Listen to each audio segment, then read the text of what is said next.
நேர்கள் எல்லோருக்கும் வணக்கம் மற்றும் ஒரு காணொலியோடாக சந்தித்திருக்கின்றோம்.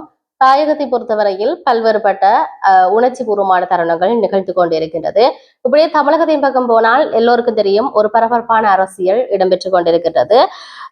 தமிழகத்தை பொறுத்தவரையில் தனி தமிழ் ஈழத்தை தமிழக அரசு ஆதரிக்க வேண்டும் என்று சொல்லி விசிக சட்டமன்ற குழு தலைவர் வன்னி அரசு தமிழக அரசிடம் வேண்டுகோள் விடுத்திருப்பதை நாங்கள் பார்க்கக்கூடியதாக இருக்கிறது.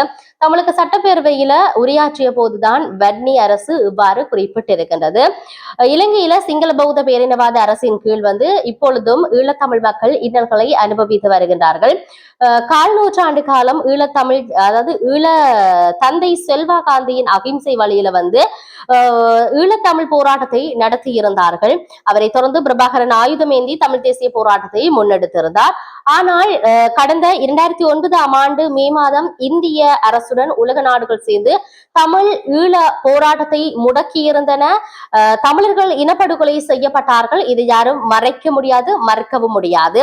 ஈழத்தமிழர்களின் அரசியல் தேவைகள் நிறைவேற்ற இந்திய இலங்கை அரசு ஒப்பந்தம் ஒன்று கொண்டு வர வேண்டும் என்ற விடயத்தை சொல்லியிருக்கிறார்கள்.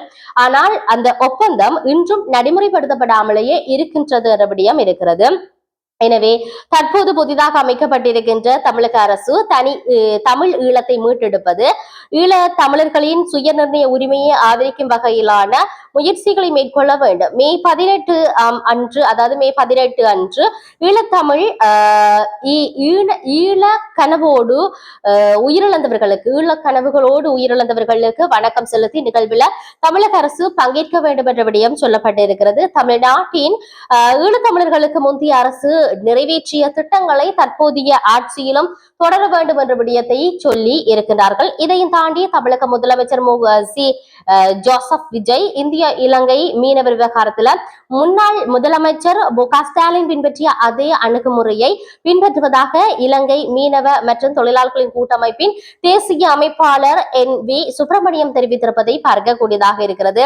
இந்திய இலங்கை மீனவர் பிரச்சினை தொடர்பில் விஜய் மத்திய அரசுக்கு கடிதம் எழுதியிருக்கின்ற இந்த நிலையில சுப்பிரமணியம் மேற்கொண்ட கருத்து வெளியாகி இருக்கின்றது. யாழ்ப்பாணத்துல நடைபெற்ற ஊடகவியலாளர் சந்திப்புல அவர் இந்த விடயத்தை சொல்லி இருக்கிறார். தமிழக மீனவர்களின் சட்டவிரோத மீன்பிடி நடவடிக்கையினால ஈழத்து மீனவர்களின் வாழ்வாதாரம் பாதிக்கப்படுவதாகவும் இது தொடர்பாக ஏற்கனவே நடத்தப்பட்ட 4 பேச்சுவார்த்தைகளும் தோல்வியில முடிந்தது என்ற விடயத்தை சுட்டிக்காட்டியிருக்கிறார்கள். இந்த நிலையில வெறும் கடிதங்களோடு நின்று விடாமல் தமிழக முதலமைச்சர் இரு நாட்டு மீனவர்களை நேரடியாக அழைத்து ஒரு புதிய பேச்சுவார்த்தைக்கு ஏற்பாடு செய்ய வேண்டிய தேவை இருக்கின்றது.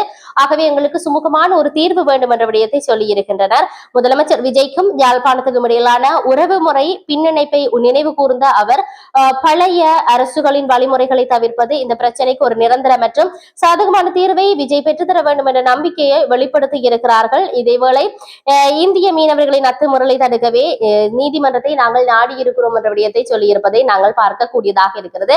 எது எப்படி இருந்தாலும் உண்மையில் இந்த தமிழக அரசினால இலங்கை அரசுக்கு இருக்கக்கூடிய நன்மைகள், அதே போன்று அவர்கள் ஒரு நல்ல இணக்கப்பாடு, நல்ல உறவை அவர்கள் வளர்த்துக் கொள்வார்கள், நட்புறவை வளர்த்துக் கொள்வார்கள் என்ற இடத்தில் இந்த இடத்தில் நாங்கள் சொல்லக்கூடியதாக இருக்கிறது.